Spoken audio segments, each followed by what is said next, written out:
قبطیوں نے جو سلوک کیا تھا بنی اسرائیل کے ساتھ وہ بہت برا سلوک تھا۔ بیٹے قتل کیے اور بیٹیوں کو زندہ چھوڑا، یہ بہت بڑی زیادتی تھی۔ بیٹوں کو قتل کر دینا اور بیٹیوں کو زندہ چھوڑنا، اس سے کیا اذیت جنم لیتی ہے اور کیا مستقبل کے دردناک اور کریناک منظر ظہور پذیر ہوتے ہیں، کوئی بھی عاقل اس سے بے خبر نہیں ہے۔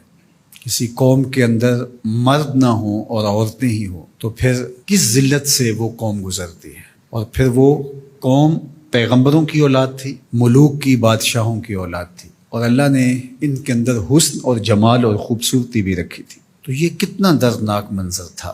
اور یہ بات میں آپ کو بتاؤں کہ فرعون نے بچے قتل کیے تھے، آج بھی ایسا ہوتا ہے، لیکن آج اس قتل کی واردات کو تبدیل کر دیا گیا۔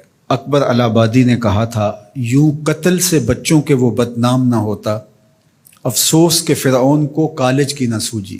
ہمارے ذہین ترین لوگ اٹھا لیے جاتے ہیں اور ان کو اسکالرشپ کے نام پہ اور مختلف ناموں سے مغرب اچک کے لے جاتا ہے، اور ہمارے پاس یہ بسیں توڑنے والے رہ جاتے ہیں۔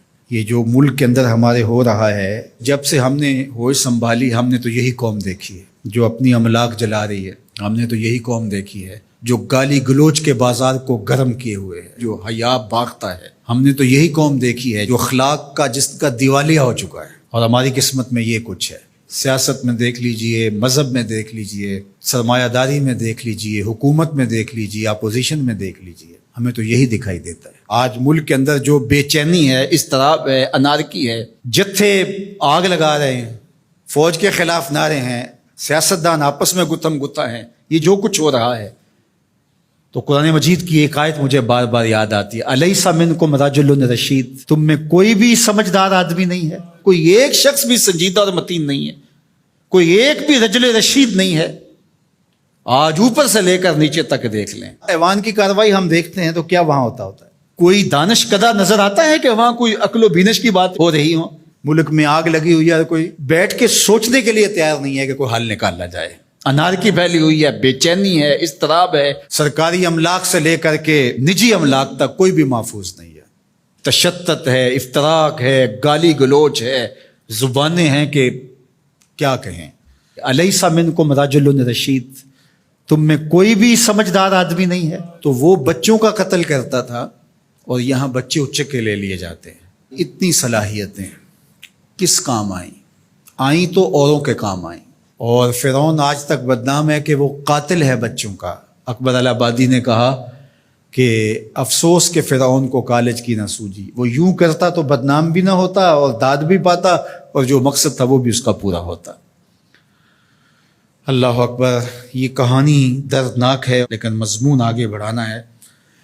تو ان کی بیٹیوں کو زندہ چھوڑ دیا جاتا اور بیٹوں کو قتل کر دیا جاتا۔ زندہ چھوڑنا بھی ان کی تذلیل کے لیے، کل جوان ہوں گی تو ان کی تذلیل کریں گے۔ تو یہ جو کرتے تھے کتنی تذلیل تھی، اور جس نے یوں تذلیل کی ہو کسی کی، جب کوئی اس کو اپنی آنکھوں کے سامنے ڈوبتا دیکھے تو پھر کتنی تسکین ہوتی ہے۔ تمہارے پاس اسباب کوئی نہیں تھے، صرف ایک موسیٰ تھے جو نکال کے لے گئے۔ اللہ اکبر، رہنما موسیٰ جیسا ہو تو ردی قوم کو بھی اٹھا کے لے جاتا ہے، اور قوم کتنی بھی اچھی ہو، اس کو رہنما نہ ملے، اس کو ہادی نہ ملے تو قوم برباد ہو کے رہ جاتی ہے، ٹیلنٹ ضائع ہو جاتا ہے۔ اللہ تعالیٰ لوگوں کو سزا کے طور پہ یہ بھی سزا دیتا ہے، ایک سزا ہے اللہ کی، کہ ان کے اندر پھر جو ہے وہ صاحب رائے لوگ پیدا نہیں ہوتے۔ قوموں کو جب زوال پذیر کیا جاتا ہے، اس میں صاحب رائے لوگ پیدا نہیں ہوتے جو قوموں کی قیادت کر سکیں، اور قومیں اندھیروں میں، ظلمتوں میں، بے یقینی میں، تذبذب میں، اضطراب میں بھٹکنے کے لیے چھوڑ دی جاتی ہیں، اور ایسی قومیں نہیں ہوتی، ہجوم ہوتی ہیں، اور یہ آپس میں ٹکرے مار مار کے مر جاتے ہیں، اور ان کا کوئی مقصود نہیں ہوتا، اور وہ قیمتی خون جو ہے وہ کہاں بہتا ہے جہاں نہیں بہنا چاہیے۔